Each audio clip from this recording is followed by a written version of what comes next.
Hey, what is going on, everybody? Welcome into the Week 10 edition of my top starts and sits. I'm sure you guys know the drill by now, but I think I didn't do a reminder last week, possibly the week before. But as a reminder with my top starts and sits, not only do these apply to your season long leagues, I apply them to myself when I do my daily lineups on the weekends, as well as when I do my prop bets, whether I'm betting the overs and unders. And the reason why I'm bringing that up is you'll notice when I get to my top sits for my tight end position, you're likely going to want to play those guys in your season long lineups, just kind of a temporary expectations play. But when it comes to daily lineups, or maybe considering betting their unders, you might want to consider that this weekend. But with that being said, as I always do before I talk about those tight ends, let's start at the quarterback position. My top start of the week, I'm going to go with Jared Goff against the Commanders. The Commanders have allowed the third most points per game against the quarterback position this season. When you look at the Commanders' last four games, every single quarterback that they face in those four games finished over 250 passing yards. In those four games, they gave up 11 passing touchdowns. So I'm looking for a ceiling performance out of Goff where he's going to at least get you over 250 passing yards and anywhere between 2 to 4 touchdowns on Sunday. My other start, coming off one of his best performances of the season, Caleb Williams against the Giants. The Giants have allowed the fourth most points per game against the quarterback position this season.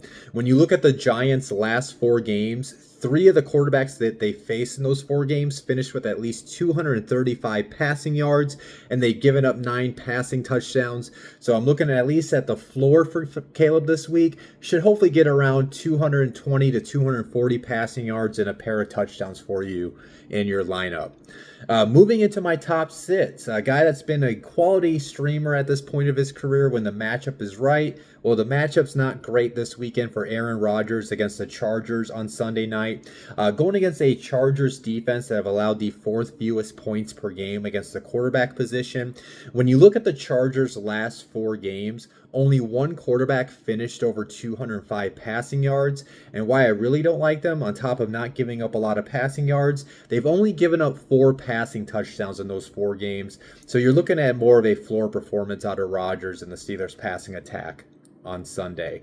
My other sit, he'll be playing on that Monday night matchup, coming off a very bad performance. I know I was very disappointed in one of the leagues. I do have Jordan Love, and I'm going to have to look at maybe considering a different streaming option this week. But with that being said, I am suggesting to sit Jordan Love against the Eagles in that Monday night matchup. Now, the Eagles are in the middle of the pack as far as season-long points per game. They're allowing the 15th fewest points per game allowed against the quarterback position.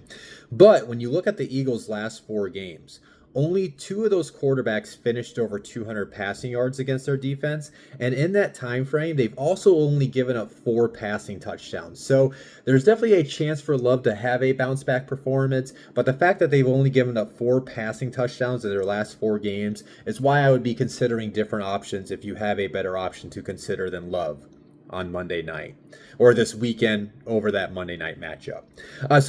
Moving into my running back, my top starts and sits at the running back position. My top start of the week, I'm going to go with the rookie running back for Cleveland, Quinshon Judkins against the Jets. Obviously, we saw the Jets traded away Sauce Gardner and Quinnen Williams. What will be the major impact in a positive way for Judkins is that they traded away their best defensive lineman, who's one of the best run defenders in the league. So that's going to benefit Judkins to have a closer to a ceiling performance. Then when you look at the matchup, the Jets defense are tied for the 7th most allowed points per game against the running back position. In their last 4 games, 4 different running backs finished over 95 total yards against their defense, and they've also given up 5 running back touchdowns. My other start, he qualifies for the list, but with how he performs and when he gets the starting load of reps, you almost wonder if I should even have to suggest him at this point. But I'm definitely going to suggest starting Rico Dowdle against the Saints. Saints have allowed the 9th most points per game against the running back position. When you look at their last 4 games, New Orleans has allowed 3 different running backs to finish over 90 total yards, and they've also given up 4 running back touchdowns in those games as well. And then moving into my top sits, I am going to suggest sitting Breece Hall against the Browns. The Browns have allowed the third fewest points per game against running backs this year. When you look at their last 4 games for Cleveland, only 2 of the running backs that they faced did finish over 55 rushing yards. And the biggest reason why I'd be hesitant to having Hall in my lineups this weekend is they've only given up 1 running back touchdown in their last 4 games, and they've only given up 3 running back touchdowns for the entire season. My other sit, he definitely has kind of fallen off out of grace. It might be because he hasn't really been playing with his starting quarterback, Jaden Daniels, for most of the season. But I am going to be suggesting to sit the rookie running back for Washington, Ja'Cory Krosky-Merritt, against the Lions. Lions have allowed the 4th fewest points per game against running backs this year. In their last 4 games, Detroit has only allowed 1 running back to finish over 55 rushing yards. And then they also have, in their last 4 games, they have not given up a running back touchdown in their last 4 games. They've only given up 4 running back touchdowns in the entire season. Another reason why I don't like this matchup is I just kind of see I see the potential of the Lions at some point in this game going up 2 touchdowns. So I don't think the game script's going to go Krosky-Merritt's way, and I do think that the Commanders are more likely going to have to be a pass-heavy attack in the second half of this matchup this weekend. Moving into my top starts and sits at the wide receiver position, my top start of the week, I'm going to go with Wan'Dale Robinson against the Bears. The Bears have allowed the 2nd most points per game against the wide receiver position this year. When you look at the last 4 games for the Bears, 3 different wide receivers finished over 95 receiving yards against their defense. And what I really like is they've given up 7 wide receiver touchdowns in their last 4 games. That's almost 2 wide receiver touchdowns a game in their last 4 outings, which is why I really like Robinson to hopefully get you around 80 to 100 yards and get you at least 1 touchdown on Sunday. My other top start, I love Jared Goff, so you know I'm going to love his pass catchers. I don't have to tell you to play Amon-Ra St. Brown. He doesn't qualify for me to even talk about him in this list. But I do like the counterpart, Jameson Williams against the Commanders. Commanders have allowed the 3rd most points per game against the wide receiver position. When you look at their last 4 games, 4 different wide receivers have finished with at least 80 receiving yards, and they've also given up 5 wide receiver touchdowns in those games as well. Somebody decided to honk outside my window, so I do apologize about that. Kind of threw me off topic there.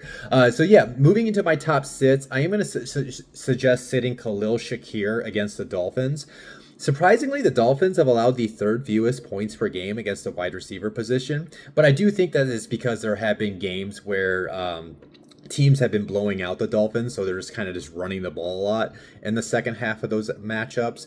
With that being said, though, when you look at the Khalil Shakir's career against the Dolphins, he's faced the Dolphins in 7 career games. In only 1 game out of those 7 games, he finished over 55 receiving yards, and he only has 1 touchdown in those 7 career games. And then when you look at Miami's last 4 games, only 1 wide receiver finished over 65 receiving yards against their defense, and they've also only given up 2 wide receiver touchdowns in their last 4 games. So given the fact that Shakir hasn't really had big outings against the Dolphins in his career, and then the Dolphins have been pretty good at keeping opposing wide receivers from scoring fantasy points against them, is why I would be turning to other options than him this weekend. My other sits, I'm going to go with Brian Thomas Jr. and Jakobi Meyers against the Texans. Brian Thomas Jr. is more of the matchup. Jakobi Meyers is more of, this is his first game with the Jaguars. I don't think you can trust how many snaps he's going to get in his first game as a Jaguar. With that being said, both of them draw a tough matchup against arguably one of the best defenses in the league, if not the best defense in the league right now, in the Texans. The Texans are allowing the 4th fewest points per game against wide receivers this season. When these 2 teams met earlier this year, Brian Thomas Jr. only had 2 catches for 55 receiving yards against them. When you look at the last 4 games of the Texans, only 1 wide receiver finished over 75 receiving yards against them, and they've also only given up 2 wide receiver touchdowns in those 4 games. But then when you look at the entire season, the Texans have only given up 4 wide receiver touchdowns this year. Moving into my top starts and sits at the tight end position. And yes, I will address those two names at the bottom of this list, like I talked about at the beginning of this video. But let's start with the starts, right? My top start of the week is that rookie tight end for the Los Angeles Chargers has been performing week in and week out at this point where you can start trusting to have him in your lineups. But I like Oronde Gadsden the second against the Steelers this weekend. The Steelers are tied for the second most points per game allowed against tight ends this season. When you look at the last 4 games from the Steelers, 3 different tight ends finished over 40 receiving yards against them, and they also gave up 3 tight end touchdowns in those 4 games as well.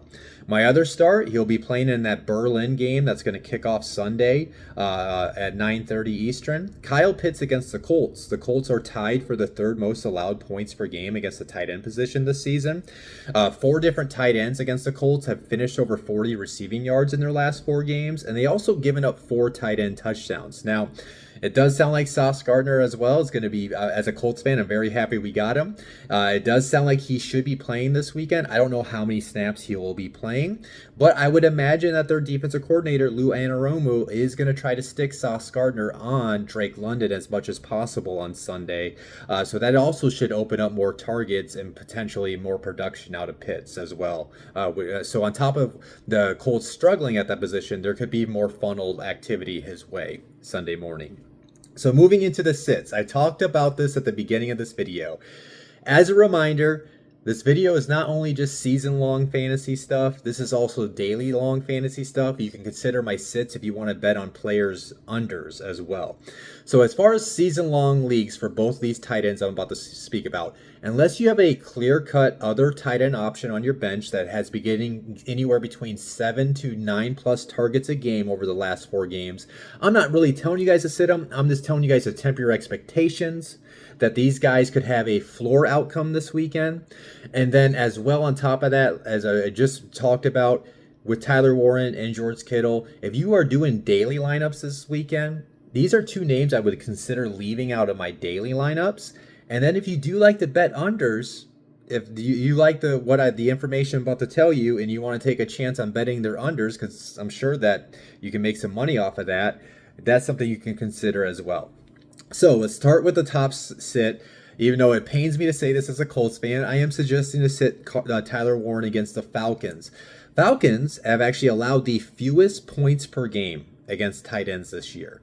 When you look at the Falcons' last 4 games, only 1 tight end finished over 20 receiving yards against them, and they have only given up 1 tight end touchdown the entire season. Now, Warren should be getting those volume of targets. It's just that they have not been giving up a lot of production. So again, season-long leagues, I understand you're going to leave Warren in your lineup unless you have a better option. Just temper your expectations. Warren could have a floor game this weekend.